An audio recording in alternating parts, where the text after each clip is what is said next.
स्वामी समर्थ. नमस्कार मित्रांनो, पाहून दुर्लक्ष करू नका. हा व्हिडिओ पाहून आज तुम्हाला आनंदाची बातमी मिळेल. स्वामींची आपल्या सर्वांवर खूप कृपा आहे. जी तुम्ही स्वामी माऊलींकडे मागाल ती तुमची इच्छा आज पूर्ण होईल.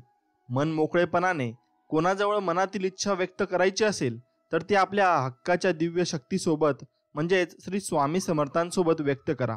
कारण अशक्य ही शक्य करतील स्वामी. आणि स्वामी नेहमी हेच म्हणत असतात, भिवू नकोस, मी तुझ्या पाठीशी आहे. त्यामुळे स्वामी आपल्याला कायम पाठीशी आहेत. असेच संदेश ऐकण्यासाठी या व्हिडिओला लाईक करून कमेंटमध्ये श्री स्वामी समर्थ लिहायला विसरू नका. हे नेहमी लक्षात ठेवा. मित्रांनो, नामस्मरणात जेवढी ताकद आहे ना तेवढी कशातच नाही. त्यामुळे तुम्ही नामस्मरणाची ताकद विसरू नका. आपल्याला आयुष्यात काही मिळवायचे असेल तर ती फक्त स्वामी कृपाच, दुसरं काहीही नको. ही एक भावना अंतरंगात खोलवर रुजवावी. कारण तीच एकमेव शाश्वत सुखाच्या विसाव्याची जागा आहे. बाकी सर्व अशात्व असतं आणि म्हणूनच दुःखदायकही असतं. यासाठी स्वामी मला फक्त तुम्ही हवे आहात अशी तळमळ जीवाला लागली तरच स्वामींच्या अस्तित्वाची प्रचिती येत असते. आणि मग सुख दुःखासारख्या क्षुल्लक गोष्टींची बाधा स्वामी आपल्याला होऊच देत नाही. कारण स्वामी माऊली म्हणजे साक्षात दत्तमूर्ती. दाय म्हणजे देणारा, सर्व काही आणि आपल्या भक्तांवर प्रेमाने लुटवणारा कृपा सिंधूच आहे. तो फक्त आपली अढळ निष्ठा आणि अनन्य प्रेम हवे माऊलींवर. फक्त अनन्य प्रेम राहिलं तरी चालेल व नामस्मरण केलं तरी चालेल. ते आपल्याला नक्कीच पाठीशी असते. समतोल मनासारखे कोणतेही व्रत नाही, समाधानासारखे कोणतेही सुख नाही, लोभासारखा कोणताही आजार नाही आणि दयेसारखे कोणतेही पुण्य नाही. मित्रांनो, माझ्या स्वामींवर विश्वास आहे, स्वामी नामावर विश्वास आहे.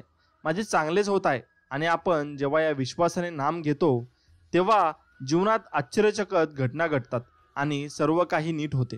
त्यामुळे मित्रांनो, स्वामींवर कायम विश्वास ठेवा. या विश्वात सर्व मानवासह पशुपक्षी प्राणी सर्वांचे चालक मालक स्वामीच आहेत. स्वामींवर सर्वांवर खूप प्रेम आहे आणि या प्रेमापोटी स्वामींनी अवतार घेतला आहे आणि आम्हा सर्वांना नामाचा उपहार दिला आहे. त्यामुळे नामजप केलेच पाहिजे. आपल्या श्वासापेक्षा आपल्याजवळ कोण असेल तर आपल्या हृदयातील परमात्मा हाच आपला खरा मित्र आहे. म्हणूनच आपल्याला याचे सदैव स्मरण करायचे आहे. या परममित्राच्या संपर्कात राहायचे आहे. एवढे लक्षात ठेवा. स्वामीप्रती जागृत झालेले प्रेम ही आत्म्याची खरी दौलत आहे. आपल्याला नामाच्या सहाय्याने या दौलतीचे रक्षण करायचे आहे. एवढे मात्र लक्षात ठेवा. कोणत्याही गोष्टीसाठी मी समर्थ आहे असे म्हणण्यापेक्षा स्वामी समर्थ आहेत असे म्हणा. मग बघा स्वामी तुमचे काम कसे पूर्णत्वा नेतात ते. व ते काम पूर्ण झाल्याशिवाय ते मागे हटणार नाही, तुमच्या कायम पाठीशी राहतील. देवाला आपण घाबरले नाही तरी चालेल, पण आपण आपल्या कर्मांपासून घाबरून राहा. कारण शिव्या आणि ओव्या, शाप किंवा आशीर्वाद, निंदा किंवा स्तुती, सुख किंवा दुःख यापैकी जे आपणास दुसऱ्याला देऊ शकतो ते न चुकता परत आपल्याकडे येणार. हा चैतन्य शक्तीचा स्वभाव धर्म म्हणजेच निसर्गाचा नियम आहे. व या नियमाला देव पण चुकलेला नाही, हे लक्षात ठेवा. श्रीरामाजवळ तेच झालं आणि श्रीकृष्णासोबतही तेच झालं. म्हणून देवासोबत देवाला कष्ट चुकले नाही तर आपल्याला कसे चुकणार. त्यामुळे हे भोग आपल्याला भोगावेच लागतात. त्यासाठीच देवाने आपल्यासाठी भरपूर काही पहिले करून ठेवलेलं आहे. व तेच अवगत गुण आपण करून सर्व काही आपण जीवनमार्गात ते प्राध्यापक व ते सार्थक केलं पाहिजे. श्वासांवर नाम घेण्यापेक्षा श्वासांसारखं नाम चाललं पाहिजे. श्वास थांबला तर माणूस कासावीस होतो, तसं नाम थांबलं तर कासावीस झालं पाहिजे. या प्रकारे नाम घेतले पाहिजे. यालाच तर म्हणतात प्रेमाने आणि मनोभावाने नाम घेणे. पूर्वजन्माची अर्धवट राहिलेली या जन्मात पूर्ण करायची संधी स्वामींनी आपल्याला दिली आहे. त्यामुळे मनुष्य जन्म आपल्याला मिळाला आहे. कोणत्या ना कोणत्या कुळात जातील जन्माला आला त्यापेक्षा स्वामी सेवक म्हणून झाला हे आपले परम भाग्य. त्यामुळे स्वामींना तुम्ही दररोज धन्यवाद केले पाहिजे. मित्रांनो, जर आपण एकाच दिवशी 200 रुपयांचा माठ आणि 200 रुपयांचा बुके घेऊन आलो आणि घरी आल्यानंतर अचानक माठ फुटला तर आपल्याला अतिशय दुःख होते. कारण इतक्या लवकर माठ फुटेल अशी आपली अपेक्षा नसते. परंतु 200 रुपयांचा बुकेमधील फुले संध्याकाळी सुकून जातील ही माहिती असल्यामुळे त्याविषयी आपल्याला दुःख नसते. आयुष्य हे असेच असते. लक्षात ठेवा, ज्याच्याकडून जितकी अपेक्षा जास्त तेवढेच दुःख त्याच्याकडून वाट्याला येते आणि ज्याच्याकडून अपेक्षा कमी त्याच्याकडून फारसे दुःख वाट्याला येत नाही. त्यामुळे समाधानी राहायचे असेल तर कोणाकडूनही अपेक्षा करू नका. आणि कोणाची अपेक्षा ठेवू नका. त्यामुळे स्वतःच्या हिमतीवर जगा व स्वामींवर विश्वास ठेवा. तुमचे मार्ग नक्कीच मार्गी लागतील. माझ्या तिला प्राण तू, मी घेणारा श्वास तू, या जीवाची ओढ तू, अंतकरणास होणारा भास तू, सत्कर्माचे द्वार तू, मोक्ष प्राप्तीचा मार्ग तू, तुझं विन प्रार्थू कुणाला, हे स्वामी समर्था, माझ्या संकटाला धावून ये. असे स्वामींना म्हणा. स्वामी नक्कीच प्रेम भावाने व निर्मळ मनाने तुम्ही भक्ती केली आहे, त्यामुळे ते तुमच्या मदतीसाठी धावून येतील. कोणाला आपलंसं बनवायचं असेल तर मनाने बनवा, फक्त मुखाने नाही. कोणावर राग व्यक्त करायचा असेल तर मुखाने करा, मनाने नाही. लक्षात ठेवा, ज्या दोऱ्याला गाठ नसते असा दोरा सुईमधून प्रवेश करतो. म्हणून असे भरपूर काही विषय स्वामींनी आपल्यासाठी सोडून गेलेले आहेत व ते कायम म्हणत असतात, बाळा भिवू नकोस, मी तुझ्या पाठीशी आहे. नाम घेतले की संकट येणार नाहीत. पैशाचा ढीग पडेल असे नाही, परंतु पैशाने जे मिळणार नाही ते समाधान श्री स्वामी समर्थ भगवंताच्या नामस्मरणाने मिळेल. आपली सगळी धडपड समाधान मिळवण्यासाठी आहे. तेव्हा कायम श्री स्वामी समर्थ, जय जय स्वामी समर्थ हा नामजप करा आणि समाधानाचा अनुभव घ्या. हा अनुभव तुम्हाला आल्याशिवाय राहणार नाही, म्हणून हा अनुभव तुम्ही घेतलाच पाहिजे. जेव्हा अनन्य भक्ती प्रत्यक्षात कृतीत येते तेव्हा तिचे रूपांतर सेवेत होते. आणि जेव्हा स्वामींनी असे पात्र शरीर भेटते तेव्हा स्वामी महाराज त्या शरीरामार्फत भक्तीचा प्रसाद वाटण्याचे कार्य सुरू करतात. त्या शरीरामध्ये भक्ती, विश्वास, साहस, रचनात्मक कृतज्ञता आदी ईश्वरीय गुण चमकतात. या शरीरालाच सेवेकरी असे म्हणतात. मित्रांनो, एका तांदळाच्या पोत्यांनी भरलेला ट्रक जंगलाच्या रस्त्याने चालला होता. त्यातील एक पोते रस्त्यात पडले. थोड्या वेळाने तिथे काही मुंग्या आल्या आणि त्यांनी 10-12 दाणे घेतले आणि त्या गेल्या. मग काही उंदीर आले आणि त्यांनी 100-200 ग्रॅम खाल्ले आणि ते निघून गेले. मग काही पक्षी आले, त्यांनी थोडे खाल्ले.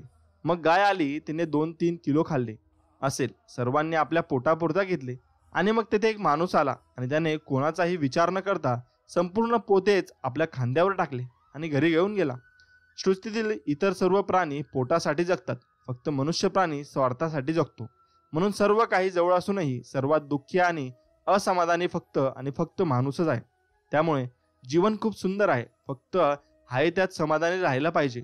आपल्याकडे जे आहे ते कोणाकडेच नसते व दुसऱ्याकडे नसते. त्यामुळे आपल्याकडे जे आहे त्यात आपण समाधी राहायला शिका. कोडं आणि भेट. आयुष्य आपल्याला सोडवण्यासाठी मिळालेलं कोडं असतं, तर जगण्यासाठी मिळालेली एक भेट असते. कित्येक लोक आयुष्याला कोडं समजून आयुष्यभर सोडवण्याच्या मागे लागलेले असतात, पण त्यांना स्वतःच्या आयुष्यातले 2 क्षण पण उलगडून सांगता येत नाही. कारण आयुष्याचं कोडं सोडवण्याच्या नादात ते जगणंच विसरून गेलेले असतात, जगलेलेच नसतात. या उलट आयुष्य हे आपल्याला मिळालेली भेट आहे असं समजून जगलं की मग न जगण्यासाठी काहीच कारण शिल्लक राहत नाही, हे लक्षात घेतलं पाहिजे. उशीर होतो मित्रांनो. आयुष्य म्हणजे काहीतरी करून दाखवणे, फक्त पैसे कमवणे नव्हे. पण दुर्दैवाने आपण आयुष्यात वयाने मोठे लवकर होतो आणि अनुभवाने शहाणे उशिरा. त्यामुळे या सर्व गोष्टी आपल्याला कधी कळतच नाही. त्यामुळे तुम्हाला अनुभव घेतलाच पाहिजे. उशिरा का होईना, लवकर का होईना, पण अनुभव हा आलाच पाहिजे. अनुभवाने सर्व प्रश्न सुटतात व सर्व मार्गे मोकळी होतात.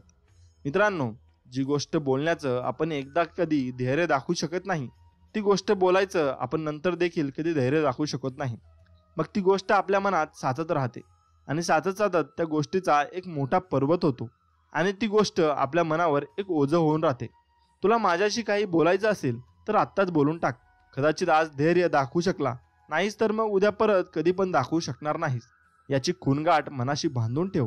मित्रांनो, उद्या तू तुझ्या स्वतःच्या बोष्टेपणाच्या ओझ्याखाली दबलास तर मग त्याला दुसरं कोणी जबाबदार असणार नाही आणि मी तर नाहीच नाही, असे स्वामी आपल्याला नक्कीच सांगत असतात. मित्रांनो, शिक्षा नियतीपेक्षा जास्त मोठा सूड आणि उगवू शकत नाही, कारण तिला सारं आयुष्य त्या डॉक्टरची ट्रीटमेंट घेतच काढावं लागतं. मानसोपचार तज्ञाकडे अजून तिथे जास्त वळवळ केली तर तिला वेड्यांच्या हॉस्पिटलमध्ये टाकतील. आता तीच पुढं सगळं आयुष्य ती वेडी नाही आहे हे जगाला पटवून सांगण्यातच जाईल. सुदैवाने ती कधी शहाणी जरी झाली, व्यवस्थित ट्रीटमेंट घेऊन तरी दुर्दैवाने तिला शहाणं म्हणणारं पण या जगात आता कोणी नाही. त्यामुळे शहाणी झाली तरी लोक वेडीच म्हणतात, म्हणून परत तिला वेड्यांच्या हॉस्पिटलमध्ये टाकतील. सारं आयुष्य जगाला वेडं समजून स्वतःची मनमानी करणाऱ्या माणसाला यापेक्षा मोठी शिक्षा ती कोणती. म्हणून लक्षात ठेवा, स्वामी नामत राहा. जेव्हा आपण जे आपल्याला शक्य आहे ते करण्याच्या सर्व परीने प्रयत्न करत असतो, तेव्हा आपल्या आयुष्यात काही ना काहीतरी चमत्कार हा घडणारच असतो. जर आपल्या आयुष्यात काही ना काही घडला तर दुसऱ्याच्या कोणाच्या तरी आयुष्यात घडला आहे असं निश्चित समजण्यात काही हरकत नाही. कारण साधू संतांच्या आयुष्यात चमत्कार घडले नाही, घडले तरी त्यांच्या मनापासून केलेल्या कार्याने. कित्येक अनेकांच्या आयुष्यात तर चमत्कार नक्कीच घडून येत आहेत, हे लक्षात घ्या. मित्रांनो, सुखी होणं आणि यशस्वी होणं या दोन सर्वस्वी वेगळ्या गोष्टी आहेत. तुम्हाला जर आयुष्यात यशस्वी व्हायचं असेल तर पैसा कमवा, माणसे जोडा, वेगवेगळे हजार उद्योगधंदे करा. पण तुम्हाला जर आयुष्यात सुखी व्हायचं असेल तर आयुष्यात काहीतरी का होईना ध्येय ठेवा. ते ध्येय गाठण्यात तुम्ही अपयशी व्हाल किंवा यशस्वी व्हाल, पण अविरत ध्येय गाठण्याच्या प्रयत्नात वा प्रवासात तुम्हाला दुःखी व्हायला कधीच एक क्षण देखील वेळ मिळणार नाही. हे मात्र तितकंच खरं आहे. हे लक्षात ठेवा. माणूस पैशाने जग जिंकू शकतो, पण कोणाचं मन जिंकू शकत नाही. तुम्ही लोकांचं मन जिंकू शकला तर लोक स्वतःच तुम्हाला जग जिंकून आणून देतील. पैसा तुम्हाला जग मिळवून देऊ शकेल, पण माणसं जोडून देऊ शकलेच असं नाही. याचा अर्थ माणसाने पैसा कमवायला प्राधान्य देऊ नये असं नाही. माणसाने पैसा जोडावा, पण त्याने माणसं तुटतल असतील तर मग मग जिंकण्याची आशा सोडून द्यावी, हे उत्तम. सुख तर फार लांबची गोष्ट आहे. मित्रांनो, ईश्वराने माणसाला चालण्यासाठी पाय दिले आहेत, तोल सांभाळण्यासाठी हात दिले आहेत, पाहण्यासाठी डोळे दिले आहेत, ऐकण्यासाठी कान दिले आहेत आणि सर्वात महत्त्वाचं म्हणजे विचार करण्यासाठी मेंदू दिला आहे. या सगळ्या गोष्टी घेऊन तुम्ही तुम्हाला हवे तितके जाऊ शकता. मग आयुष्यात खड्ड्यात पडल्यावर उगाच ईश्वराला दोष का द्यावा? आता ईश्वराने काय तुम्हाला त्याच्या खांद्यावर घेऊन फिरावं की काय? म्हणून ईश्वराकडे आपण फक्त एवढंच मागावे की देवा, परमात्मा, आम्हाला सुखी ठेव. बस एवढंच मागणं तुझ्याकडे आहे. बाकी कर्म कोणाला चुकले नाहीत आणि प्रारब्ध कोणाला चुकले नाहीत, ते सगळ्यांना भोगावेच लागतात. फक्त भक्तीमध्ये राहिलं तर त्यांची वेदना व त्यांचे भरपूर काही प्रकार कमी होत असतात व ती वेदना कमी होते. जगात माणसाला नाव कमवायला 50 वर्षे लागतात, पण घालवायला 5 क्षण पण लागत नाही. या गोष्टीचा विचार एखादी गोष्ट घडण्याच्या आधी आपण प्रत्येकानेच केला तर मग आपल्याला प्रत्येकाचंच वागण्यात आयुष्यात पुष्कळ सकारात्मक बदल घडून येऊ शकतात. एवढं तुम्ही लक्षात ठेवलं पाहिजे. मित्रांनो, पैसा आणि यश माणसाला कधी बदलू शकत नाही. पैसा कमवल्याने किंवा यश मिळवल्याने माणूस फक्त जे त्याच्यात आहे ते थोडं वाळून दाखवू शकतो किंवा जे त्याच्यात नाहीच आहे ते काही काळासाठी दडवू शकतो. एवढं लक्षात ठेवा. तुमची मिळकत जर तुमच्या कुटुंबाच्या गरजा भागवण्यासाठी असेल तर स्वतःला श्रीमंत समजा. कारण श्रीमंतीची व्याख्या आजपर्यंत कोणाला करता आलेली नाही. जेवढा संपत्तीचा तुम्ही उपभोग घेता तेवढीच संपत्ती तुमची असते. जास्तीत जास्त संपत्ती म्हणजे गाढवाच्या पाठीवरील सोन्याच्या गाठोड्यासारखी असते. ओझर सांभाळण्याच्या पलीकडे त्याला त्याचा काहीच फायदा किंवा उपयोग नसतो. खरं तर आयुष्याची गणितं बोटावर सोडण्या इतकी सोपी असतात, पण भीतीचे आकडे, समाजाची काळजी व क्षणिक सुखाची ओढ अख्खा हिशोब चुकवतात. एक गोष्ट नेहमी लक्षात ठेवा, कितीही कमावून ठेवलं तरी बाकी राहते शून्य आणि संकट काळी आपल्या कामाला येते आपल्या चांगल्या कर्माचे पुण्य. म्हणून कर्म चांगले करत राहा आणि कर्माचं फळ तुम्हाला नक्कीच भेटेल. हा परमात्मा आपल्या पाठीशी आहे हे मनात बिंबवून ठेवा व ठाम ठेवा, तर तुम्हाला कोणीच हारू शकत नाही. तुम्हाला जीवनात कोणतीही संकटे येणार नाहीत व तुमच्या जीवनात तुम्हाला कोणी हरू शकणार नाही. वेळेवर वेळ देणारा माणूस वेळेवर भेटला की चांगली वेळ यायला वेळ लागत नाही. किती छान वाक्य आहे. किंमत न बघता वस्तू विकत घ्यायची असेल तर वेळ न बघता मेहनत करावी लागते. हे वेळ निघून गेल्यावरच लोकांना कळतं. जपलं असतं तर संपलं नसतं, मग ती संपत्ती असो किंवा नाती. त्यामुळे नाती जपा, संपत्ती जपा, तुम्हाला भरपूर काही पुढे मिळणार आहे. मित्रांनो, मनाला भावलेली एक सुंदर गोष्ट मी तुम्हाला आता सांगतो. आता कमीपणा घेण्यातच सुख वाटतं. माझं चुकलं बोलून शांतपणे हसत माघारी फिरण्यात आनंद वाटतो. कुणाशी वाद घालत बसण्यात मजाच उरली नाही. पहिल्यासारखं भले हरलो तरी चालेल, पण एकाच विषयावर तोंडाला फेस येईपर्यंत तासनतास चर्चा आता करू वाटत नाही. आपलं म्हणणं समोरच्याला पटवून देण्यापेक्षा 2 पावलं मागे येण्यात शहाणपणा वाटतो. लोक आपल्याला चुकीचं समजतील याचंही काहीच वाटत नाही. चूक बरोबरच्या पलीकडे एक जग असतं जिथे फक्त शांतता असते. आधी दुनिया खूप पुढे चालली, लोक फार वेगाने वाढत आहेत. आपण या सगळ्यात मागे राहू याची भीती वाटायची, टेन्शन यायचं. पण आता सावकाश चालणंच योग्य वाटतं. कदाचित दुनियेच्या मागे राहूनच दुनिया चांगल्या प्रकारे बघता येऊ शकते. आता पुढे जाणाऱ्याला वाट करून द्यायची आणि आपण आपलं कडेच्या साईड पट्टीवर निवांत चालत राहायचं. वाटेत सुख दुःख मिळतील, हसायचं, रडायचं आणि चालत राहायचं. टेन्शन घ्यायचं नाही. मित्रांनो, आपल्यासारखं आयुष्य जगण्याचं स्वप्न भरपूर लोकांचं आहे. त्यामुळं आपण आपल्या जागेवर एकदम चांगले आहोत व आपल्याला देवाने भरपूर काही दिले आहे. हा जर विश्वास तुम्ही मनात ठेवाल तर तुम्ही आयुष्यात खूप यशस्वी व्हाल, हे लक्षात ठेवा. वाईट मनस्थिती व कठीण परिस्थिती मध्ये या गोष्टी कधीच करू नये. लक्षात ठेवा, मी तुम्हाला गोष्टी सांगतो त्या. एक गोष्ट आहे, पहिली गोष्ट, जेव्हा मनस्थिती व परिस्थिती वाईट असेल त्या काळात कधीच जास्त टक्क्यांनी व्याजावर कोणाकडून कर्ज घेऊ नका. हे लक्षात ठेवा. काही लोक ही चूक भरपूर वेळेस करतात. ते खूप लोन घेऊन बसतात आणि तुमची परिस्थिती वाईट असते ती अजून वाईट होत जाते. ज्यावेळेस, दुसरी गोष्ट सांगतो तुम्हाला, ज्यावेळेस आपल्याला वारंवार अपयश येत असेल व आर्थिक व मानसिक परिस्थिती खराब झालेली असेल त्या काळात कोणत्याही नवीन गोष्टीची, व्यवसायाची किंवा कामाची सुरुवात करू नका. एवढं लक्षात ठेवा. कारण त्यात तुम्ही मनापासून काम करू शकणार नाही आणि तुमची मनस्थिती बिघडेल व तुम्ही त्यात पण नाराज व्हाल व तुम्ही फेल होऊन जाल. हे लक्षात ठेवा. तिसरी गोष्ट आहे, वाईट परिस्थिती व मनस्थितीच्या काळात कोणत्याही नवीन किंवा जुन्या व्यवहारात पैशाची गुंतवणूक करू नये. असे केल्याने फक्त आणि फक्त नुकसान होत असते. कारण तुमची माइंडची टेंडन्सी तीच असते की तुमचं यापुढे नुकसान होणार आहे आणि तुम्ही भरपूर पैसे डुबवले आहेत. त्यामुळं तुम्ही घाबरत असता. त्यामुळे तुमचे अजून नुकसान होत जाते.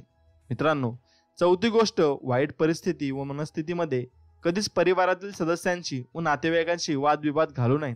असे केल्याने मनस्थिती व परिस्थिती आणखी कठीण होत असते. कारण तुम्ही जर वादविवाद कराल व तुम्ही कमी जास्त बोलून टाकाल, नंतर तुम्हाला पस्तावा येतो. त्यामुळे आधीच आपण सावरलेलं बरं.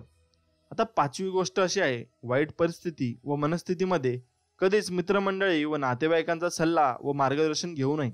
त्याऐवजी प्रोफेशन व अनुभवी तज्ज्ञांकडूनच मार्गदर्शन घ्यावे. कारण वाईट काळात आपलेच आपल्याला लुटतात व आपलेच आपल्याला चुकीचं मार्गदर्शन करतात. त्यामुळे आपली परिस्थिती अजून खालवत जाते. एवढं लक्षात ठेवा. सहावं म्हणजे, वाईट परिस्थिती व मनस्थितीमध्ये व्यसनाचे प्रमाण वाढवू नये. कारण व्यसनाचे प्रमाण जास्त झाल्याने माणसाची बुद्धी चालत नसते. त्यामुळं काही लोक व्यसनाधीन होऊन जातात व व्यसनामध्ये एवढे गुंगून जातात की त्यांना दुसरं काहीच दिसत नाही. त्यामुळे त्यांच्या परिवाराचा न्यास होऊन जातो व त्यांचा नाश होऊन जातो. हे लक्षात ठेवा की आपल्यावर काही लोक डिपेंड आहेत. त्यामुळे आपण व्यसनाधीन होऊन चालणार नाही. मित्रांनो, भरपूर लोकांचे आयुष्य हे व्यसनाधीन होऊन बर्बाद झालेले आहे. तुम्ही या गोष्टी ऐकल्याच असतील. आता आपण सातवी गोष्ट जाणून घेऊ. वाईट परिस्थिती व मनस्थितीमध्ये आल्यावर टीका करणारे व आपली निंदा करणाऱ्या माणसांशी पूर्णपणे संपर्क तोडावा. कारण अशी माणसं आपला आत्मविश्वास आणखीन कमी करू लागतात. हे लक्षात ठेवा. असा आत्मविश्वास कमी केल्याने आपण अजून खचत जातो व आपण अजून खाली खाली जात जातो. त्यामुळं ते माणसं आपल्याला वरती उठण्याचा संकल्पच करू देत नाही व ते आपल्याला खालीच दाबत राहतात. लक्षात ठेवा. आपला आजचा वर्तमान काळ म्हणजे आपणच स्वतःसाठी आपल्या स्वतःचाच भूतकाळातल्या घडून गेलेल्या घटनांचा दगडांनी बनवलेला तुरुंग असतो. आपण या तुरुंगातून तोपर्यंत मुक्त होऊ शकत नाही जोपर्यंत आपण आपल्या भूतकाळाचा आपल्या भविष्यकाळाचा पाया बनवत नाही. कारण भूतकाळात घडून गेलेल्या घटनांचे दगड वर्तमान काळात फार जड होतात. त्यांना तोडणं येणं सहज शक्य नसलं तरी भविष्यकाळातील गाठता येणं फार अवघड असतं. एवढं लक्षात ठेवा मित्रांनो की स्वामी आपल्या कायम पाठीशी आहेत.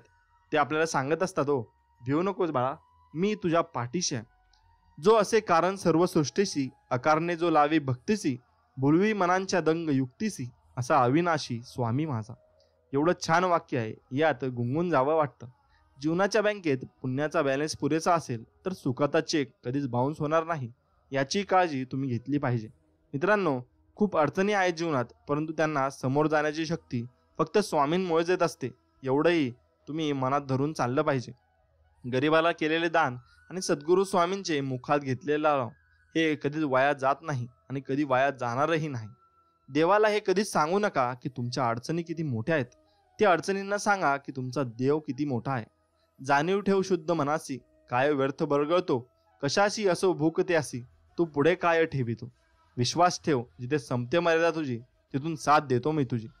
तू कर मत फिक्र, जो हुआ नहीं मैं करूंगा वो जो तूने सोचा ही नहीं. असं स्वामी समर्थ आपल्याला हिंदीमध्ये देखील सांगत असतात. ऐहिक जीवनाचे नश्वर स्वरूप जाणावे, निष्काम कर्म करावे. म्हणून कर्म करत राहा, फळाची अपेक्षा ठेवू नका. तुम्हाला फळ मी चांगलंच देणार आहे. फक्त नामस्मरणात राहा, एवढं मात्र लक्षात ठेवा. मोठा अधिकार, संपत्ती यांचा चिरकाल भरोसा मानू नये, आणि यांचा भरोसा मानाल तर तुम्ही बर्बाद झाले असे म्हणून समजा. संकट तुमच्यातली शक्ती आणि जिद्द पाहण्यासाठी देत असतात. आणि फक्त तू कोणाला फसवू नकोस. मी आहे तुझ्या पाठीशी, तुझी फसवणूक होऊ देणार नाही. तू जर दुसऱ्याला फसवलंस तर मग लक्षात ठेव, त्याचा पूर्ण बदला घेतल्याशिवाय मीही राहणार नाही. उगाची भीतोशी भय हे पळू दे, जवळी उभी स्वामी शक्ती कळू दे. जगी जन्म मृत्यू असे खेळ ज्याचा, नको घाबरू तू असे बाळ त्याचा. या वाक्यातच एवढी आपल्याला एनर्जी व एवढी पॉझिटिव्हिटी येते की या वाक्याने आपलं सर्व आयुष्य निस्तरून जाईल.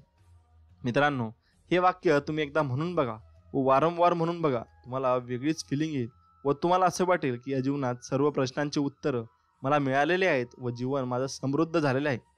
अडचणी आयुष्यात नव्हे तर मनात असतात. ज्या दिवशी मनावर विजय मिळवाला त्या दिवशी आपोआपच मार्ग निघेल, हे लक्षात ठेवा. स्वामी समर्थ आपल्या सर्वांच्या पाठीशी आहेत. संकटांना कधी कंटाळायचं नसतं, त्यांना सामोरे जायचं असतं. तू कर्म करत जा, फळाची अपेक्षा न करता. अरे, कर्म करणे हे तुझे कर्तव्य आहे आणि तुझ्या कर्माला योग्य ते फळ देणं ही माझी जबाबदारी आहे. ते माझं कर्तव्य आहे, ते मी करणारच आहे. फक्त तू तुझं कर्म चांगलं ठेव, मी माझं कर्तव्य पार पाडीनच. माझ्या नामावर प्रेम करणे म्हणजे माझ्यावर प्रेम करणे होय, असे स्वामी समर्थ आपल्याला सांगत असतात. त्यामुळे नामावर प्रेम करा आणि नितळ व निर्मळ मनाने भक्ती करा.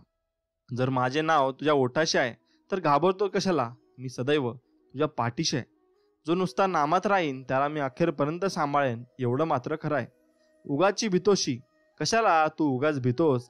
मित्रा, आपल्या पाठीमागे स्वामींचा हात आहे. जिथे नाम आहे तिथे मी आहे, असे स्वामी आपल्याला कायम म्हणत असतात. नामानेच मन अंतरंगात प्रवेश करून स्थिर बनते. नामाने काळजी वाटणे नाहीसे होते, मग तळमळ हे आपोआप जाते. शुद्ध अंतकरण ठेवून नाम घेतले तर भगवंताच्या कृपेचा अनुभव येईल. नामानेच अंतरंग शुद्ध बनते, एवढे लक्षात ठेवा. मनामध्ये श्रद्धा आणि विश्वास असेल तर कोणतीही गोष्ट अशक्य नसते. जी झुंज तू खेळतो आहे मनाशी, त्यात तुला मार्ग दाखवणार असणार मी. भिवू नकोस, मी तुझ्या पाठीशी आहे. ध्येय साध्य करणे किती कठीण असो, पण जर आत्मविश्वास असेल तर अशक्य असे काहीच नाही. स्वामींकडेही अशक्य असे काहीच नाही. अशक्य ही शक्य करतील स्वामी. प्राण गेला तरी दुसऱ्याच्या जीवाची हिंसा करू नये, एवढं मात्र लक्षात ठेवा. कारण तुम्ही जसे कर्म कराल तसेच तुम्हाला भरावे लागेल, एवढंही निश्चित आहे. कोणी नावे ठेवली तर थांबायचं नसतं, आपण आपलं चांगलं काम करायचं असतं. तुझ्या अंतरांब्यामध्ये आहे मी, तुला हरू देणार नाही. या कलियुगात तुला एकटा होऊ देणार नाही, असे स्वामी आपल्याला सांगत असतात.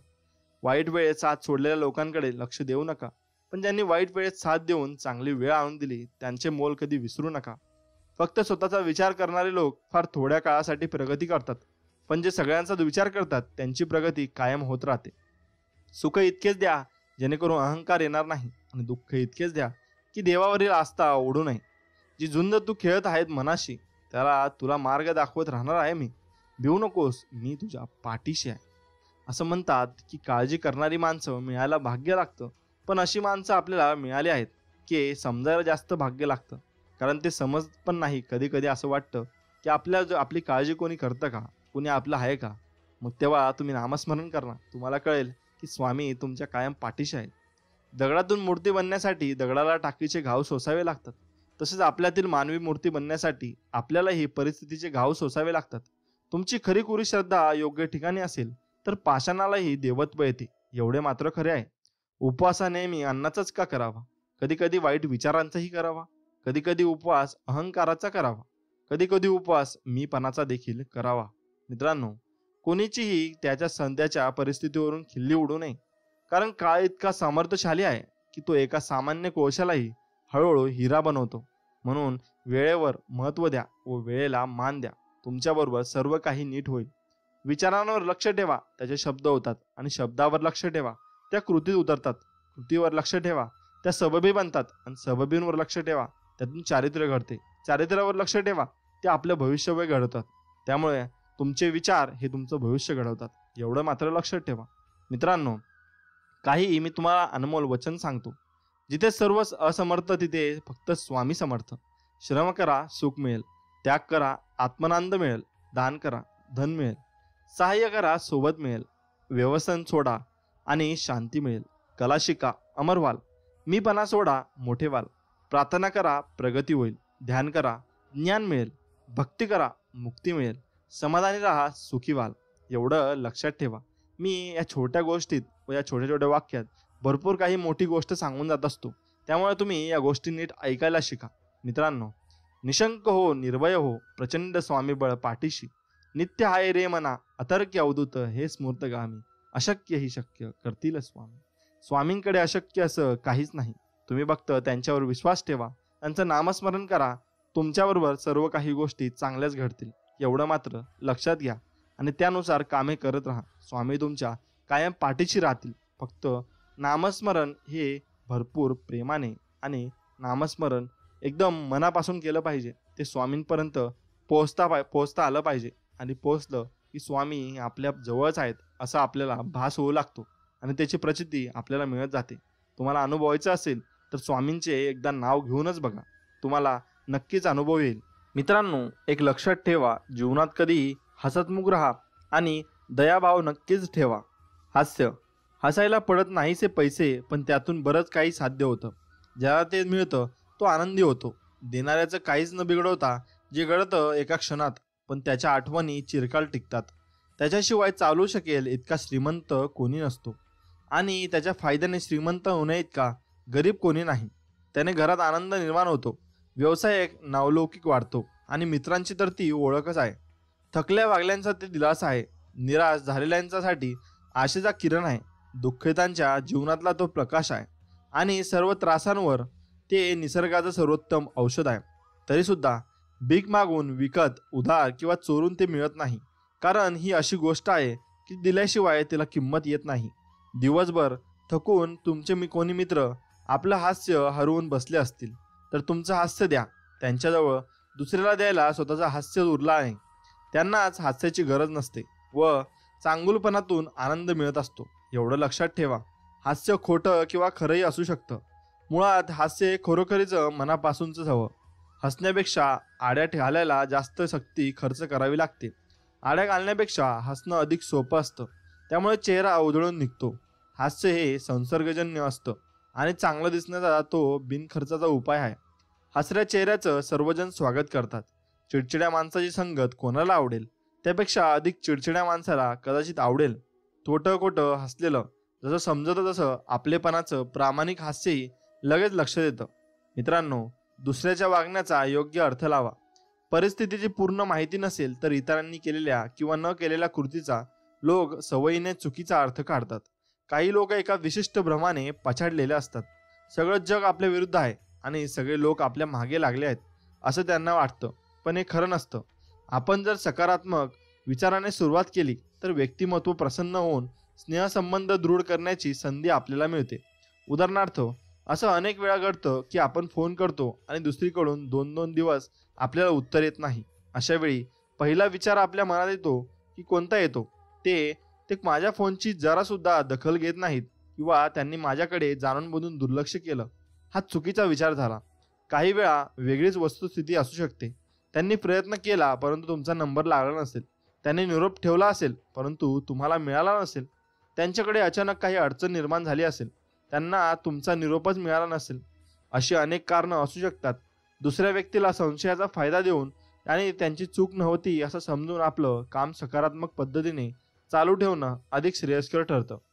मित्रांनो, चांगला श्रोता व्हा. आपलं बोलणं समोरच्यांचे ऐकून घ्यावं असं आपल्याला वाटतं. मात्र काही प्रसंगातच वेगवेगळे अनुभव येतात आणि तेव्हा तुम्हाला कसं वाटतं ते जरा आठवून पहा. तुमचं ऐकण्यापेक्षा तेच जास्त बोलतात. तुमच्या पहिल्याच वाक्यावर ते नकारात्मक प्रतिक्रिया देतात. ते घायकुतेपणा करतात आणि तुम्ही सुरू केलंय प्रत्येक वाक्य तेच पूर्ण करतात. ते तुमच्या समोरच ऐकत असतात पण त्यांचं तुमच्या बोलण्याकडे लक्ष नसतं. एकाग्रतेच्या अभावामुळे तुमचं बोलणं ऐकूनही त्यांना त्यातल्या मुद्द्याचं नीट आकलन होत नाही. त्यामुळे तुमच्या एक गोष्ट 3-3दा सांगावी लागते. तुम्ही वस्तुस्थिती समजावून देऊनही वास्तवाशी संबंध नसलेले भलतेच निष्कर्ष ते काढतात. संबंध नसलेल्या विषयांवर ते प्रश्न विचारतात. त्यांची सारखी चुळबुळ चाललेली असते आणि त्यांचं लक्ष दुसरीकडे असतं. ते लक्षही देत नाहीत आणि ऐकतही नाहीत. या सर्व गोष्टींमधून त्या माणसाला आपल्यामध्ये किंवा आपल्या विषयांमध्ये स्वारस्य नसावं असं दिसून येतं. तसंच त्या माणसामध्ये शिष्टाचाराचा संपूर्ण अभाव दिसून येतो आपलं बोलणं नीट ऐकून घेतलं गेलं नाही की आपल्या मनात अशाच भावना येतात. झिरकारले अवरले गेल्याची भावना, हिनवले तुच्छ लेखले गेल्याची भावना, उपेक्षित असल्याचा भाव, राग संताप खिन्नता औदिन्यता विरस निराशा अपेक्षाभंगाची भावना, खिसगणितही नसल्याची यशागतीत असल्याची भावना, संबंधित विषयातला उत्साह मावळणे, रस ओरसणे, दुर्लक्षित राहण्याची भावना.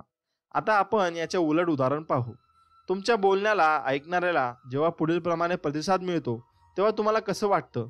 ऐकणारे जेव्हा आश्वासक उत्साहवर्धक प्रतिसाद देतात त्यामुळेच तुमच्यावरचं दडपण नाहीसं होतं. तुम्हाला अगदी हलकं हलकंसं वाटू लागतं. आपलं संपूर्ण लक्ष तुमच्यावर केंद्रित करतात. योग्य आणि विषयाला धरून प्रश्न विचारतात. तुमच्या विषयात रस घेतात. आपलं बोलणं लक्षपूर्वक ऐकलं जातं आणि तेव्हा आपल्याला नेमकं काय वाटतं ते पुढील शब्दात सांगता येईल का? आपण कोणीतरी महत्त्वपूर्ण आहोत. आपली योग्य ती दखल घेतली जात नाही. आनंद झाला, बरं वाटलं, आनंदी, समाधान झालं, चांगलं, छान वाटलं. लक्षपूर्वक ऐकण्यामधील अडथळे कोणते आहेत? बाह्य अडथळे, भौतिक अडथळे, गोंगाट आणि अंतर्गत अडथळे कोणते आहेत? तर दुसऱ्याचा विषय मनात गोकळ असणे, विसराळू स्वभाव, पूर्वग्रह व्यक्ती विषयांबद्दल अधिक मनामध्ये मतं बनवून टाकणे, थकवा, विषयांमध्ये किंवा बोलण्यामध्ये रस नसणे, भाषा आकलन यासारखे बौद्धिक अडसरही असू शकतात. इतरांना बोलण्यासाठी प्रेरणा देण्यासाठी चांगले श्रोते व्हा. आपल्या लक्षपूर्वक ऐकण्यातून बोलण्याविषयी आपल्याला असणारी कदर आस्था दिसून येते. हे लक्षात घेऊन तुम्ही जर दुसऱ्याशी वागलात तर त्याला आपण महत्त्वाचे आहोत असं वाटतं. त्याला जेव्हा आपण महत्त्वाचे आहोत असं वाटतं तेव्हा काय घडतं? तो उत्साहित होतो. तुमचे विचार अधिक मोकळेपणाने स्वीकारतो आणि उचलून धरतो. दुसऱ्याचे म्हणणे व्यवस्थित ऐकून घेण्याची तयारी असणे हीच मोकळ्या मनाची एकमात्र विश्वसनीय खूण आहे. मित्रांनो, चांगला श्रोता होण्यासाठी लोकांना बोलण्यासाठी प्रोत्साहन द्या. प्रश्न विचारा. त्यातून तुम्हाला संबंधित विषयात रस आहे हे समजेल. मध्येच अडकू नका. विषय बदलू नका. समंजसपणा आणि आदर दाखवा. लक्ष द्या. चित्त एकाग्र करा. मन भरकटू देऊ नका. बोलणाऱ्याच्या जागी आपण स्वतः आहोत असा विचार करून त्याची बाजू जाणून घ्या. मोकळेपणाने ऐका. आपल्या ऐकण्यामध्ये आपली मतं व पूर्वग्रह येऊ देऊ नका. समोरचा माणूस बोलतोय कसा यापेक्षा त्याच्या बोलण्याचा मतितार्थ काय आहे याच्याकडे लक्ष द्या. बोलण्याव्यतिरिक्त चेहऱ्यावरचे हावभाव, डोळ्यातील भाव अशी शब्दहीन संवादाची भाषा ओळखायला शिका. शाब्दिक संवादांपेक्षा वेगळ्या भावना नाही कधी कधी या हालचालीतून मधून व्यक्त होत असतात. केवळ शब्द ऐकू नका, त्यामागची भावनाही जाणून घ्या. उत्साही राहा. कोणतीही मोठी गोष्ट आजपर्यंत उत्साहाशिवाय साध्य झालेली नाही. उत्साह आणि यश हातात हात घालून चालतात, परंतु त्यातही उत्साहाचे स्थान पहिले. उत्साहाने आत्मविश्वासाला प्रेरणा मिळते, मनोधैर्य उंचावते, निष्ठा वाढली लागते. म्हणूनच उत्साह हा अमूल्य ठेवा आहे. उत्साह एकाकडून दुसऱ्याकडे परसत जातो, म्हणजेच तो संसर्गजन्य आहे. माणसाच्या बोलण्यातून त्याला सर्व काही किंवा हस्तांदोलनासारख्या नेहमीच कृतीतूनही उत्साह व्यक्त होत असतो. उत्साही असणे ही सवय आहे, म्हणून ती सरावाने आत्मसात करता येते. चार्ल्स श्वाब हा पोलाद निर्मिती क्षेत्रातील तंत्रज्ञ होता. त्याला त्या काळातही जवळजवळ $1,00,000 पगार होता. त्याला एकदा एखादं विचारलं की केवळ पोलाद निर्मिती क्षेत्रातून ज्ञानामुळे एवढा पगार त्याला मिळतो का? तेव्हा तो म्हणाला, लोकांना प्रोत्साहित करून त्यांच्याकडून अधिक चांगलं काम करून घेण्याचं माझं कौशल्य हे माझ्या पोलाद निर्मितीतील ज्ञानापेक्षाही मी महत्त्वाचं मानतो. योग्य ती दाद प्रोत्साहन देऊन माणसातील क्षमतेचा सर्वोच्च आविष्कार घडवता येतो. जिवंत आहात तोपर्यंत उत्साहाने जगा. निरुत्साही मृत व्यक्त आयुष्यात जगू नका. उत्साह आणि इच्छाशक्तीमुळे सामान्यांचे रूपांतर असामान्यात होते.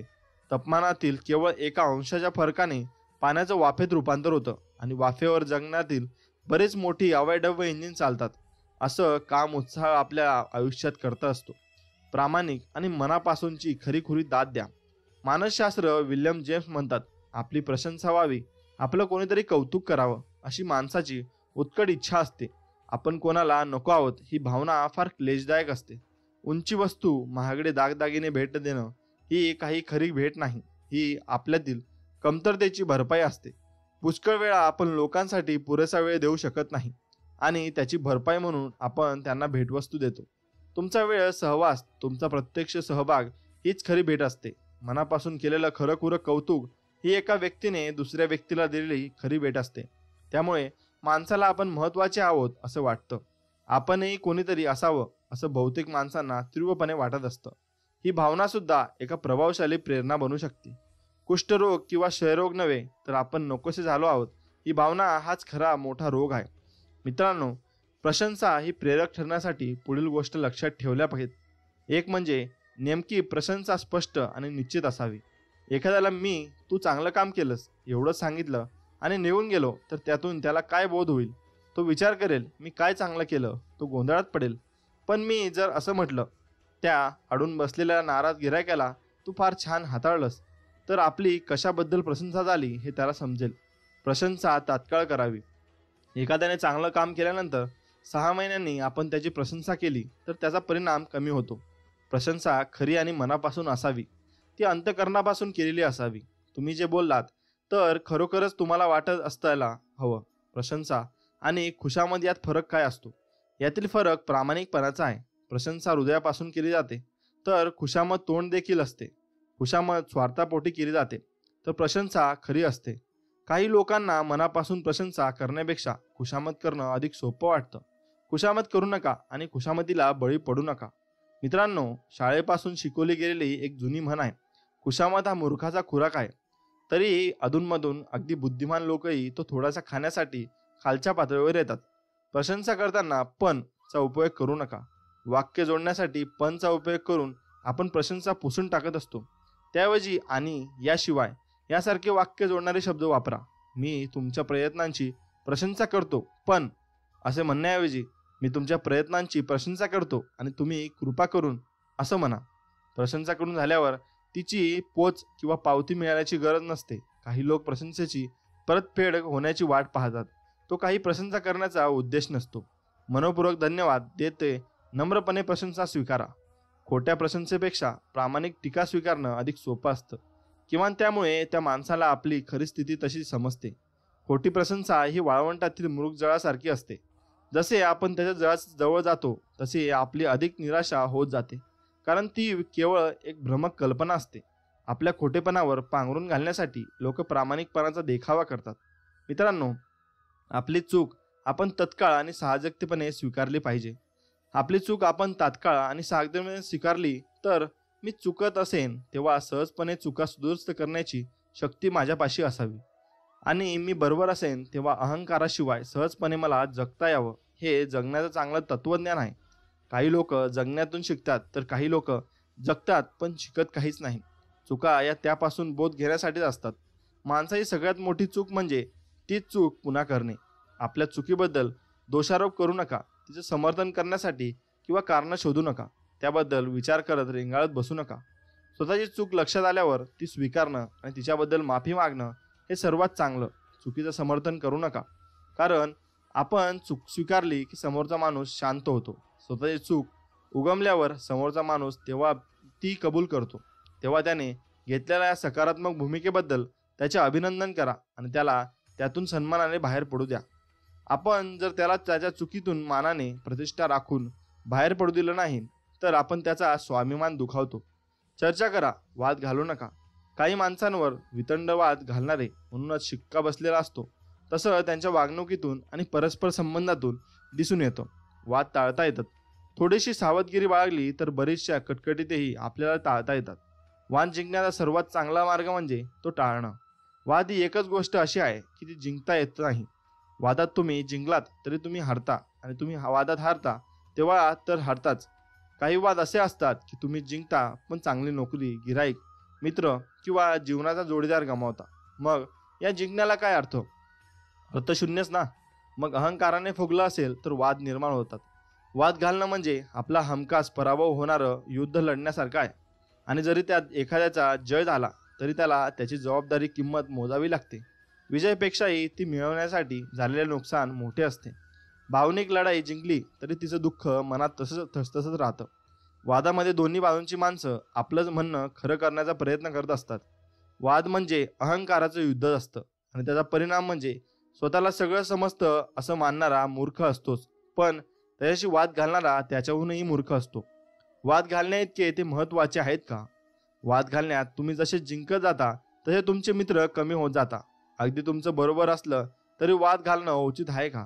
याचं उत्तर अगदी स्पष्ट आहे, नक्कीच नाही. मग आपला मुद्दा मांडूच नाही असा याचा अर्थ होतो का? आपला मुद्दा जरूर मांडावा, परंतु सौम्यपणे आणि खुबीने. माझ्या माहितीनुसार अशा अनाग्रही शब्दात मांडावा.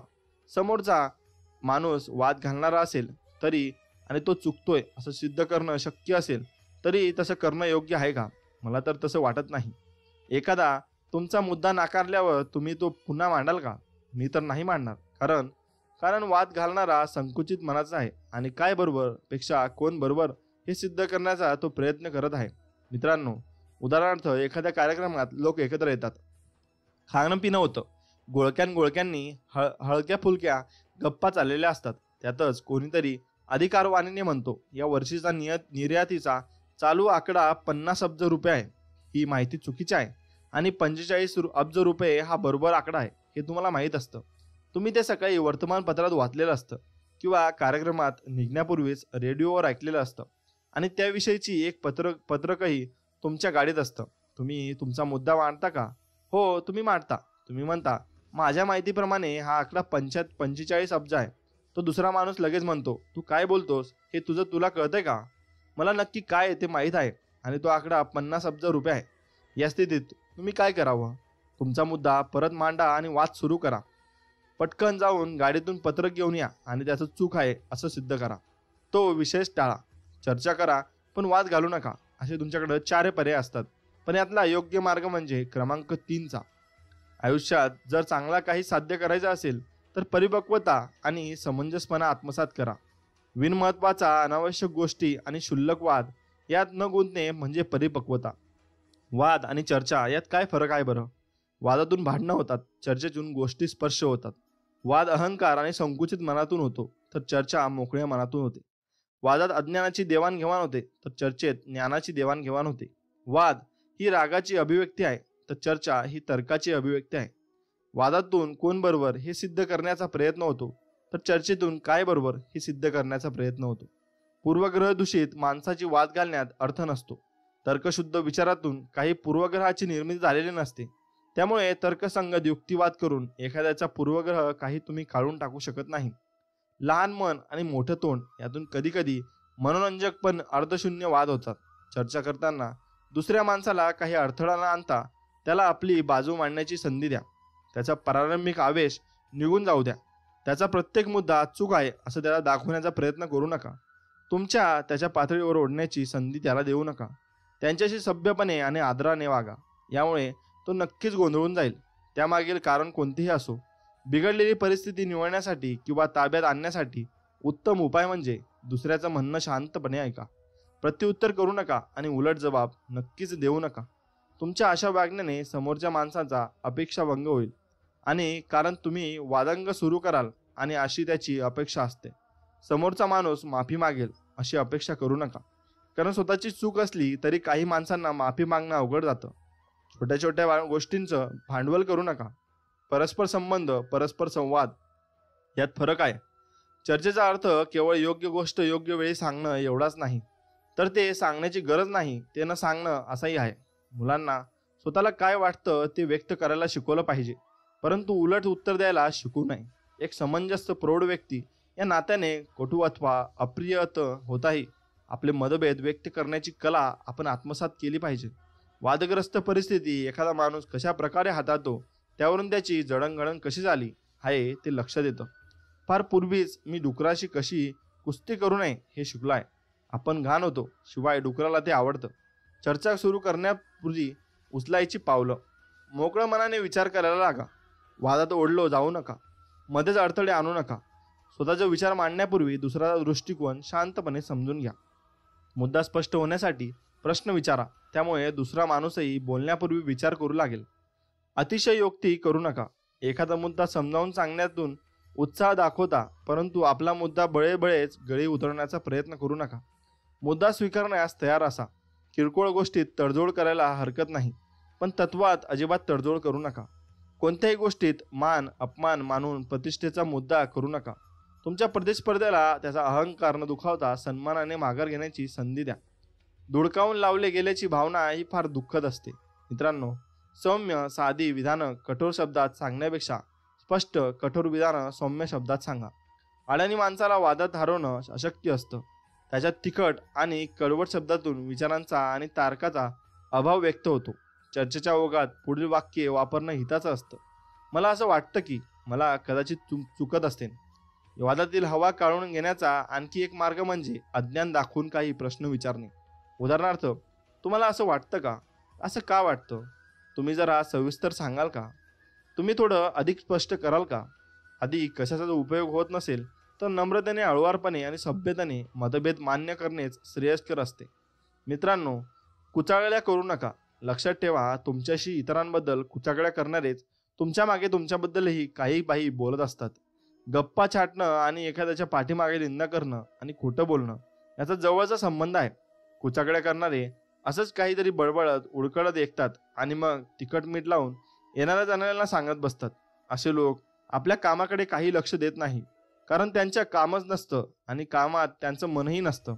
बातम्यांपेक्षाही चोरून लपून छुपून मिळालेल्या ऐकीव माहितीतच त्यांचा अधिक रस असतो, ज्यात तोच काही न सांगणं सुद्धा काही सांगायचे बाकी उरत नाही. असा नामी प्रकार म्हणजे चकाट्या पिटणं. कोणीतरी म्हटलंच आहे, शुद्ध माणसं इतर माणसाबद्दल बोलतात, सर्वसामान्य माणसं वस्तूंबद्दल बोलतात, थोर माणसं विचारांबद्दल बोलतात. असल्या कुचाकळग्यांपासून एखाद्याची निदान संबंधी किंवा बदनामी होऊ शकते. त्याच प्रत्यक्ष भाग घेणारे आणि नुसते ऐकणारे असे दोघेही सारखेच अपराधी असतात. कुचागळ्या करणाऱ्या पुष्कळदा स्वतःचा शब्दात अडकतो. आपण जे बोलत आहोत तेच खरं आहे का? तसं करणं योग्य आहे का? असल्या बोलण्यातून कुणावर अन्याय तर होत नाही ना? या कशाचीही पर्वा कुचागळ्या करणाऱ्या नसते. असल्या कुचागळ्यांमुळे नात्यांमध्ये बेभाव निर्माण होतो, आयुष्य बर्बाद होतात. त्यात लबाडी आणि दुष्टांव्याविषयी शिवाय काहीच नसतं. असहाय्य माणसाचा त्यात बळी जातो. या अफवा कुचागळ्या मागोवा घेणं अवघड असतं, कारण अशा उडवलेल्या अफवांना चेहराही नसतो आणि नावही नसतं. नावलौकिक बट्टा लागणं, नाहक बदनामी होणं, सुखी संसारात माती कालवणे जाणं आणि जीवनक्रमात उलटापालट होऊन आयुष्यातून उठणं, हे सर्व प्रकार अफवा, कंड्या, कुचागळ्या, बाजार गप्पांमुळे संभवतात. पुढच्या वेळी तुम्ही जेव्हा अशा बाजार गप्पांमध्ये भाग घ्याल तेव्हा स्वतःला विचारा, हे खरं आहे का? हे सभ्यपणाचं आणि उचित आहे का? याची गरज आहे का? मी अफवा पसरवतो आहे का? मी इतरांबद्दल चांगल्या गोष्टी बोलतो आहे का? मला अफवा पसरवण्यात आनंद वाटतो आहे का? मी इतरांना अफवा पसरवण्याबद्दल प्रोत्साहन देतो आहे का? कोणाला सांगू नकोस असं म्हणत मी संभाषण सुरू करतो आहे का? मी एखाद्या गोष्टीबाबत गुप्तता पाळू शकतो का? असल्या कुचागळ्यात सहभागी होण्यापासून स्वतःला आवरा. जिथं पोकळ वाता तिथं निव्वळ खोटेपणाच असणार, हे पक्क लक्षात ठेवा. आपल्या वचनांशी बांधील राहा. आश्वासन आणि वचन यात फरक काय?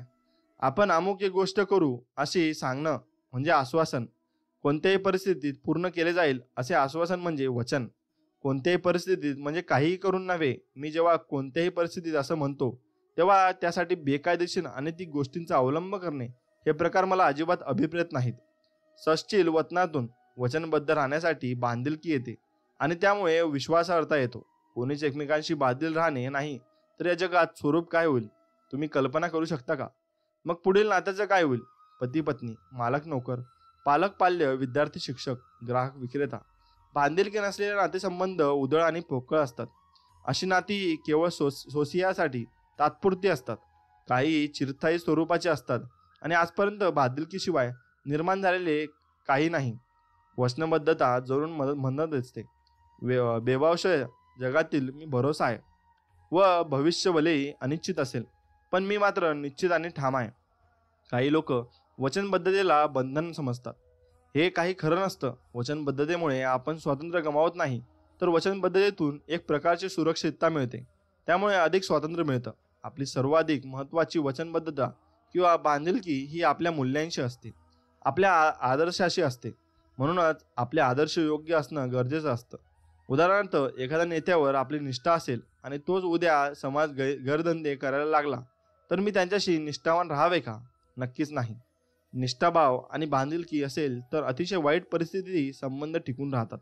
माणसाचे व्यक्तिमत्व आणि त्यांचे इतरांशी असलेले संबंध यातून त्यांचा अंगी असलेल्या बांधिलकीचे, निष्ठाभावाचे दर्शन होते. तुम्ही स्वतः उपकारच मारा आणि परंतु इतरांकडून कृतज्ञतेची अपेक्षा करू नका. कृतज्ञता हा फार छान शब्द आहे. आपण उपकारांचे स्मरण ठेवले पाहिजे. कृतज्ञता ही एक जाणीव आहे, त्यामुळे आपली व्यक्तिमत्व सुधारते आणि चारित्र्य घडते. नम्रतेतून कृतज्ञता निर्माण होते. नम्रतेतून इतरांबद्दल कृतज्ञ भाव प्रकट होतो. विनम्रतेतून आपला इतरांबाबत दृष्टिकोन व्यक्त होतो व तो आपल्या वागणुकीतून प्रतिबिंबित होतच असतो. कृतज्ञता म्हणजे एखाद्या चांगल्या कृत्याची परतफेड नव्हे, कारण कृतज्ञता हा काही सौदा नाही. तसंच एक चांगलं काम करून दुसऱ्या चांगल्या कामाची परतफेड करता येत नाही. ममता, समंजसपणा आणि सहनशीलता यांसारख्या गोष्टींमधून ऋणानुमुक्त होता येत नाही. कृतज्ञता आपल्याला काय शिकवते? कृतज्ञता आपल्याला सहकार्याने आणि सामंजस्याने वागण्याची कला शिकवते. मात्र ही कृतज्ञतेची भावना खरोखर प्रामाणिक मनापासूनची असली पाहिजे. आभार मानण्यातूनही आपल्या मनाचा मोठेपणा दिसून येतो. पुष्कळ वेळता आपण पती पत्नी, नातेवाईक, मित्र यांसारख्या जवळच्या लोकांचे आभार मानायला विसरतो. प्रामाणिक माणसाचं व्यक्तिमत्व आणि चारित्र्य घडणाऱ्या गुणांमध्ये कृतज्ञतेला उच्च स्थान आहे. कृतज्ञता व्यक्त करण्याच्या मार्गात माणसाचा अहंकार आड येतो. मनाचा मोठेपणा, दयाबुद्धी यामुळे आपल्या आयुष्यामध्ये पाहण्याचा दृष्टिकोन बदलतो. कृतज्ञता आणि नम्रता आत्मसात केल्यामुळे आपोआपच उचित वर्तन होऊ लागते. कृतज्ञता ही आपली जीवन पद्धती बनली पाहिजे. जेवढे आपण उपकार स्मरू तेवढे ते कमीच असतात. स्मितास्त्य, कृतज्ञतेचे 2 शब्द किंवा कृतज्ञतादर्शक कृती यातूनही आपण आभार नक्कीच व्यक्त करू शकतो. मित्रांनो, विचार करा, आयुष्यात तुम्हाला सर्वात मौल्यवान कोणती गोष्ट वाटते? ती मौल्यवान का वाटते? पुष्कळ वेळा भेटवस्तू ही भेट देणाऱ्यापेक्षा कमी महत्त्वाची असते. आपल्याजवळ ज्या गोष्टी पूर्वपासून असतात त्याबद्दल आपण क्वचितच कृतज्ञता व्यक्त करतो. थोडं मागे जाऊन बघा. तुमच्या आयुष्यावर चांगला प्रभाव टाकणाऱ्या व्यक्तीचे स्मरण करा. तुमचे आईवडील, शिक्षक किंवा ज्यांनी तुम्हाला मदत करण्यापूर्वी भरपूर वेळ खर्च केला होता ते लोक. वरवर पाहता त्यांनी त्यांचं काम केलं असं वाटतं, पण प्रत्यक्षात ते खरं नाही. त्यांनी स्वच्छेने त्यांचा वेळ, शक्ती, पैसा आणि इतर अनेक गोष्टींचा तुमच्यासाठी त्याग केलेला असतो. त्यांनी ते तुमच्या प्रेमापोटी केलेलं असतं. तुम्ही उपकार स्मरावे म्हणून त्यांनी नाही, तर कोणत्या तरी एका क्षणी त्यांच्या आयुष्याला आकार देण्यासाठी किती श्रम घेतलेले आहेत हे माणसाचे लक्षात येतं. अजूनही उशीर झालेला नाही. तुम्ही आजही त्यांचे आभार मानू शकता. त्यांचे ऋण फेडण्यासाठी तुम्ही काही करू शकता. प्रेमाला त्याच्या त्यागाची गरज नसते. ख्रिस्ताची गोष्ट. एकदा ख्रिस्ताने 10 कुष्ठरोग्यांना बरं केलं आणि तो जायला निघाला तेव्हा फक्त एक जण सोडून बाकी सर्वजण निघून गेले होते. ख्रिस्तांचे आभार मानण्यासाठी कृतज्ञ बुद्धी या एकाजवळ होती. ख्रिस्त म्हणाला, मी तर एक काहीच केलं नाही. या गोष्टीचं तात्पर्य काय? माणसं कृतज्ञ असतात. कृतज्ञ माणूस विरघळलाच. ख्रिस्ताने अक्षरशः त्यांचा नवजीवन दिलं आणि म्हणाला, मी तर काहीच केलं नाही. ख्रिस्तांप्रमाणेच आपणही कृतज्ञतेची अपेक्षा धरू नये. आपण आपल्या बाबतीत असं काही घडतं तेव्हा आपण कसं वागतो? आपण एखाद्याची खावायची किंवा राहण्याची काही दिवसांपूर्वी सोय करतो आणि म्हणतो, बघा या माणसासाठी मी किती केलं. जी काही मदत केलेली असते ती आपण मनातल्या मनात फुगवतो आणि सगळीकडे सांगत सुटतो. पुष्कळ वेळा लोक असंही म्हणतात, आपण ऐकतो, मी होतो म्हणून, नाहीतर तो माणूस रस्त्यावर आला असता. काय हा अहंकार? मित्रांनो, जाता जाता जेव्हा लोक दुसऱ्याला स्वतःचं काम सांगताना जाता जाता एवढंच माझ्यासाठी करशील का असे शब्द वापरतात, तेव्हा ते काम करण्याचं किंवा न करण्याचं महत्त्व कमी करतात. माझं असं लक्षात आलं आहे की जेव्हा आपल्याला कोणासाठी काहीतरी करायचं असतं तेव्हा ते जाता जाता होतं नसतं, ते मुद्दाम करावं लागतं. दुसऱ्याला मदत करण्याची प्रवृत्ती, अंगभून चांगुलपणा यामुळे माणूस असं काम करतो. ते करण्यामागं काही उपकाराची भावना नसते. दुसऱ्याला मदत करणं शक्य असूनही जर आपल्या एखाद्याने केली नाही तर ते वाईटच आहे. पण मला एखाद्या गोष्टीबद्दल खात्री आहे की जाता जाता असं काही नसतं, ते मुद्दामच करावं लागतं. आणि जर करणंच योग्य असतं तर मग मित्रांनो, लक्षात ठेवा, अशा गोष्टी मुद्दामच होत नसतात. त्यामुळं तुम्ही अशा लोकांच्या बोलण्यात येऊ नये. भरवशाचे वा आणि निष्ठेची जोपासना नक्कीच करा. इंग्रजीत एक म्हण आहे, 1 ग्रॅम सचोटी ही किलोभर शहाणेपेक्षा अधिक मोलाची असते. हे एक वैश्विक व कालातील सत्य आहे. क्षमता महत्त्वाची असते, परंतु भरवसा निर्णायक असतो.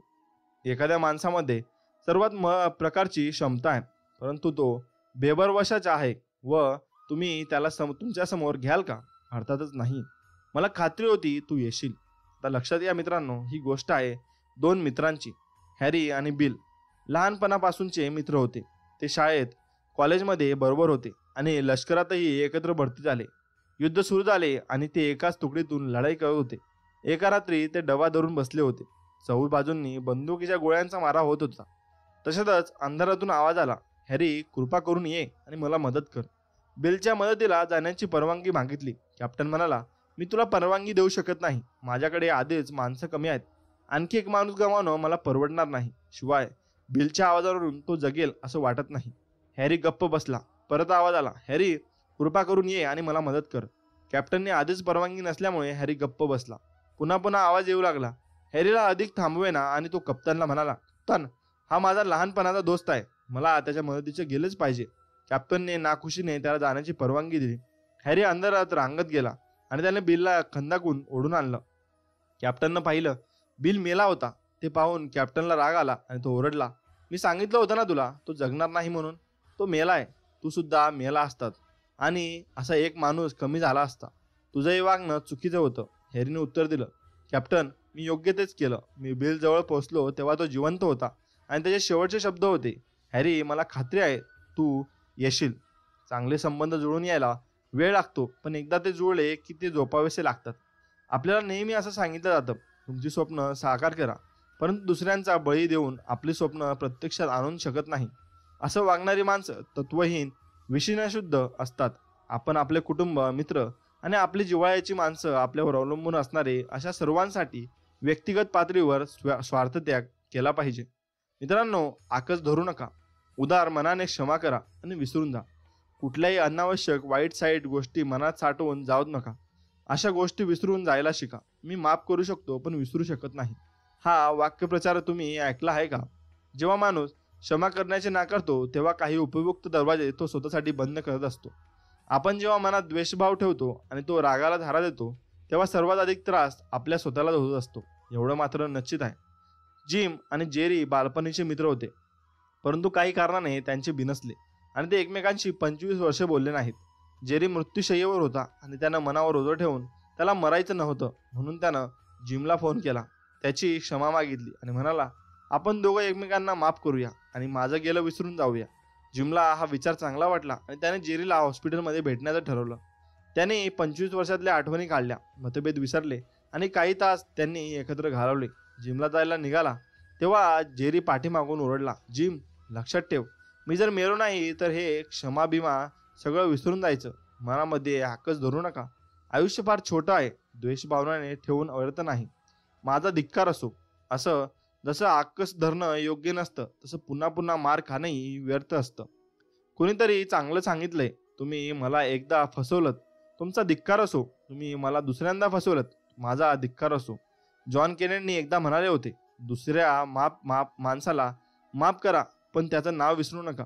तुम्ही कोणाकडूनही दुसऱ्यांदा फसू नका. असा संदेश यातून मिळतो. मित्रांनो, प्रामाणिकपणा, सचोटी आणि प्रांजळपणा अंगी बांधवा.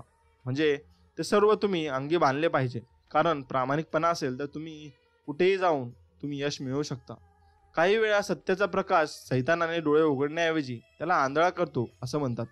प्रामाणिकपणाचा अर्थ खरं आणि अकृत्रिम असणं, खोटं किंवा बनावट नसणं.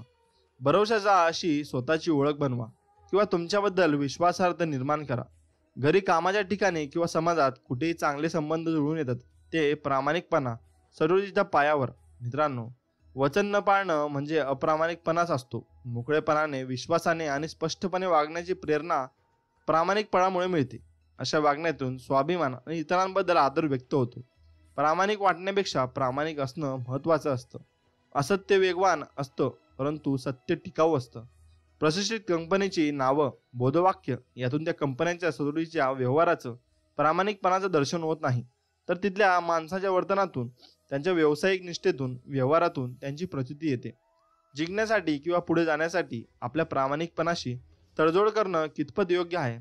सोयीस्कररित्या कमी कष्टाच्या पण अनुचित मार्गाचा अवलंब करावा का? अप्रामाणिकपणा करून मिळालेल्या यशाचा आनंद माणसाला मिळेल का? निव्वळ यशप्राप्तीपेक्षा चांगला माणूस असणं अशी अधिक महत्त्वाचं असतं.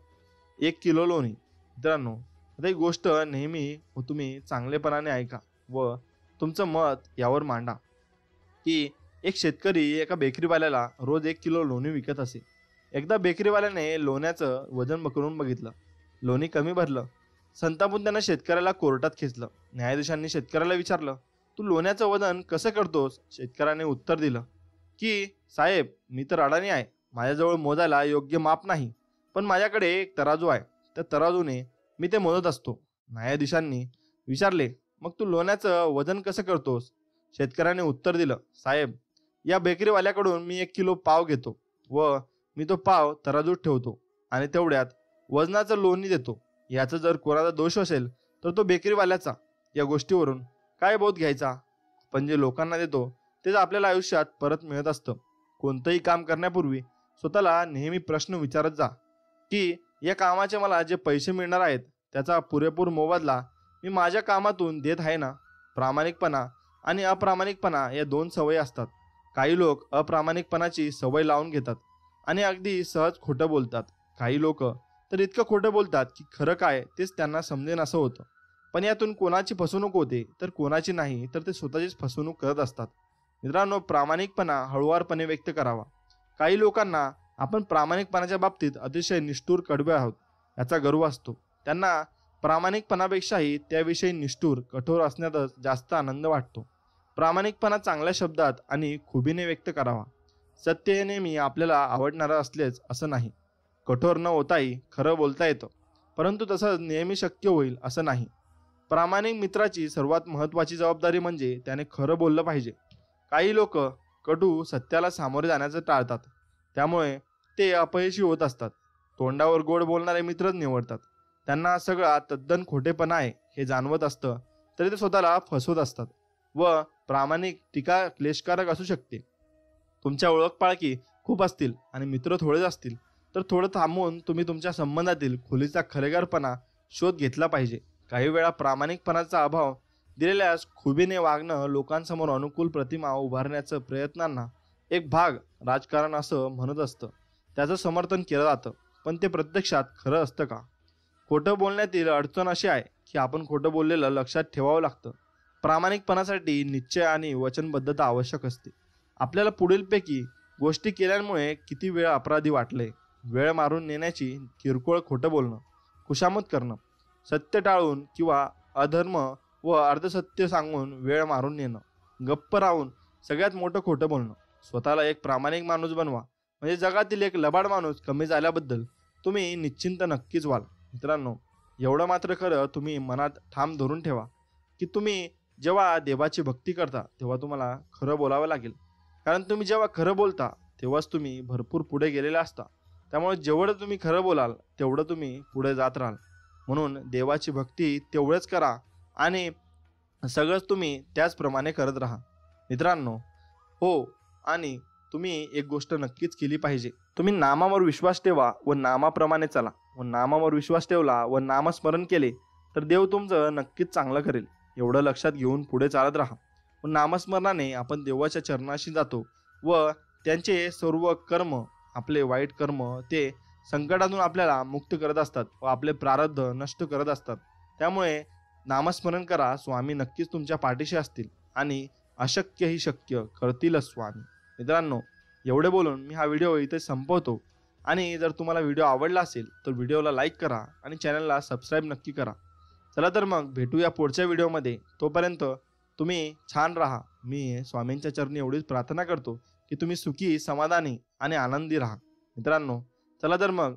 श्री स्वामी समर्थ. जय जय स्वामी समर्थ. जय श्रीराम. जय श्री हनुमान. धन्यवाद.